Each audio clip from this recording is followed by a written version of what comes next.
class, welcome back again to a web series about persuasive speaking. I got a new blazer. I hope you like it because I've been sitting around. Obviously, I've been ordering clothes and items that I don't need. I'm sure the rest of you are doing the same. Today, I am here to talk to you about the different types of persuasive speeches. There are three different ones. You can have a persuasion of fact, a persuasion of value, or a persuasion of policy.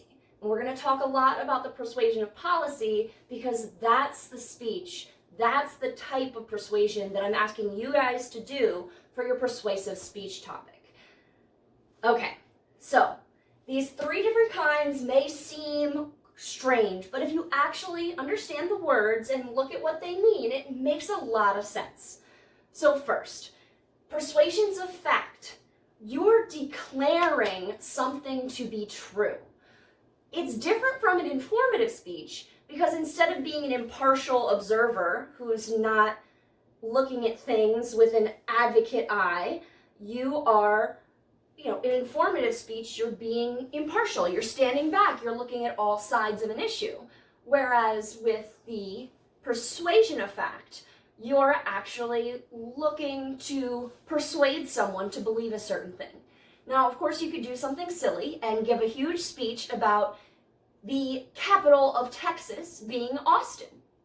Austin is the capital of Texas, and let me give you the reasons why. Of course, we all know that Austin is indeed the capital of Texas, so why would we need to have a persuasion of fact? But you never know, there might be somebody out there who thinks it's Dallas or San Antonio, and we just have to set them straight. For example, have you ever heard of someone trying to give a huge explanation as to why the earth is actually flat and not round? The flat earthers out there. What they are doing is essentially giving you a persuasion of fact, listing reasons why we should believe that a certain thing is to be true. And then when we respond like, obviously the earth is round. Now, you don't necessarily have to know the answer to be able to give a persuasion of fact. For example, on ESPN and a lot of news channels, when a big sporting event is coming up, everybody lists their reasons as to why a certain team is going to win the Super Bowl or which horse is going to win the Kentucky Derby. So that would be considered persuasions of fact. You're saying something is true, you're giving a list of reasons as to why it's true, and that's it. That's a persuasion of fact. Now, once we know what the facts are, once we know what's true, we can then look to value. And in value, you think of a scale of value from best to worst, from right to wrong, moral to immoral. Value is how we look at things as on a scale of good and bad. So if you were giving a persuasion of value, you're saying what is the best, what is the worst. Is this moral or immoral, right and wrong? So if I was giving a speech about what the best movie of all time was, how do you go about that? How do you go about a persuasion of value? So what you do is you set up a list of criteria. You're like, okay, so to be the best movie of all time, it has to be funny, it has to have great cinematography, it has to have great writing, it has to have a great soundtrack, and it has to have great directing and acting. So you set up a list of criteria. And then you take your answer, let me say, Talladega Nights is the best movie of all time, perhaps. And what I would do is give you a speech saying, here is the criteria of what I consider to be the most important aspects of a movie, and this is how this movie, Talladega Nights, fills in those criteria. Therefore, it is the best movie of all time. See how that works? You could also do it on something a little bit more serious. Pick a moral issue. Right now, there's a lot of moral issues surrounding assisted suicide, meaning if someone has a disease and they know that they're going to die very soon, they're in hospice, and they've decided that they would like their doctor or a loved one to help them pass on.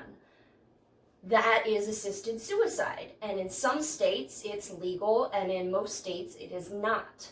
And if you wanted to say that assisted suicide is or is not moral, that would be a value persuasion. You would set a list of criteria of why it would be considered moral or immoral, and how it fulfills that criteria. Okay, so now that we know what's right and wrong, we can now decide what to do. And that's what persuasions of policy are all about, is what action needs to get taken, what needs to be done. So, these speeches may involve facts and values. You saying, hey, COVID-19 is a problem. That's a fact. It is a virus that spreads quickly, and it is important. So we're now placing value on it, and now we have to decide what must be done legally or just as individuals to take care of that situation.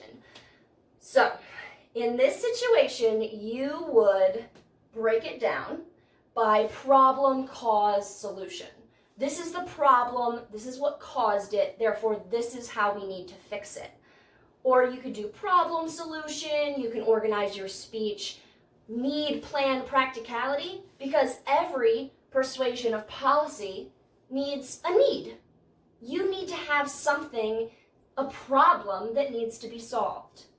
Then you have to have a plan. What should we do? And then you have to determine, is this plan practical? Is this something that can be done? So if we were looking to the Flint water crisis, we could say that, yes, there is a need. The water in Flint, Michigan is terrible and is causing a lot of people health problems. Okay, what is causing that? So what caused it? Obviously, there was a lot of stuff in that water caused by poor water infrastructure, like the pipes and, the containment and all that. So what we're going to propose, our policy proposal, would be where the government in Flint, Michigan should update their water infrastructure to solve the Flint, Michigan water crisis.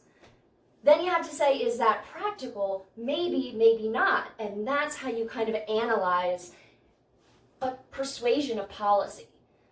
Now, persuasions of policy require a special kind of thesis statement called a proposition, where you say who needs to do something, whether they should do it or not, and what they need to do. What I just said was the Flint government should fix their infrastructure, or RCBC should include textbooks in the cost of tuition. But I'm going to go way more into that in our next video. So don't worry, I'm going to talk way more about persuasions of policy and proposition statements next time. So once again, the types of persuasions are fact, value, and policy, but we're going to focus on policy here in this class. But if you were ever trying to figure out, is this a persuasion of policy? You can kind of go through whether, is this true, is it the best, or what should be done? And that's how you're going to figure it out. All right, class, have a good one.